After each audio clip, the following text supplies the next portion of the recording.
Hey everybody, welcome back. Joe Bernstein here for Drop the Armor Coaching.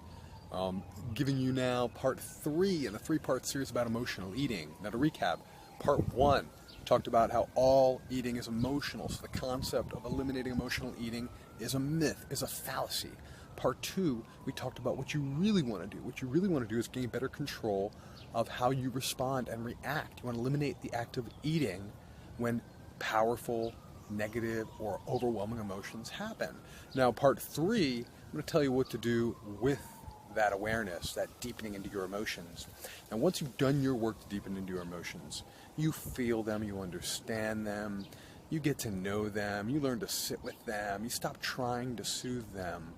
Do more work, because we can never go deep enough when it comes to our emotions. We can always learn more about how we operate by developing more emotional intelligence. But let's say you've done enough, right? You've done some work where you can recognize your trigger. Now we have to understand the habit loop.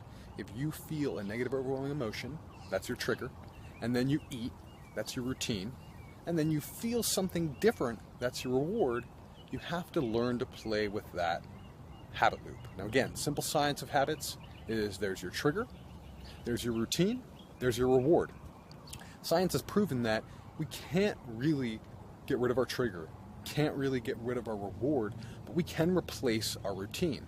So in this case, we got to figure out what's the reward that we feel or experience. It's usually a bodily sensation or an emotion that we feel or experience when we've eaten after the trigger of a strong, powerful, or negative or overwhelming emotion.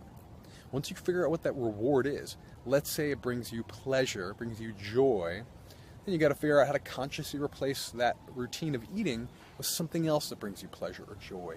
Let's say it just gives you a break from doing work or a break from family tension. You've got to figure out a more conscious and empowered way to find that break. Let's say it helps you feel more grounded because you fill your belly with food and it calms you down. You have to figure out another way to calm yourself down. Now, there are a million ways you can experiment with this habit loop. There's a million ways you can try and replace the routine of eating with something that'll bring you a different reward, but that takes a lot of experimentation. I wish I could tell you there's one answer, but there's not. You got to dig in, you got to do the work, and you got to figure out what is going on for yourself. So, if you dig what I'm teaching you here, that you have to feel into and understand your emotions, to understand your triggers, you can then replace the routine of eating with another routine that gives you a similar reward. That's how you challenge emotional eating. If you dig this type of lesson, then check me out on dropthearmor.com. You can always contact me on the website, on the contact page, or sign up for one of my gifts coaching sessions, because I will be honest with you, this kind of work takes a lot of work, takes a lot of help. We need help from other people who've come before us. And in my experience with helping people get healthy, manage their self-care, lose weight, find more purpose in life, and in my experience with doing the same with myself and losing 160 pounds and transitioning my career to the life of coaching that I love, I've learned a lot, and it's my passion to help, and I want to help you out. So if you dig it, go to my website, hit me up, share this with other people that you know and love and care about, that you think can get value from this video. For now, peace, I'm out.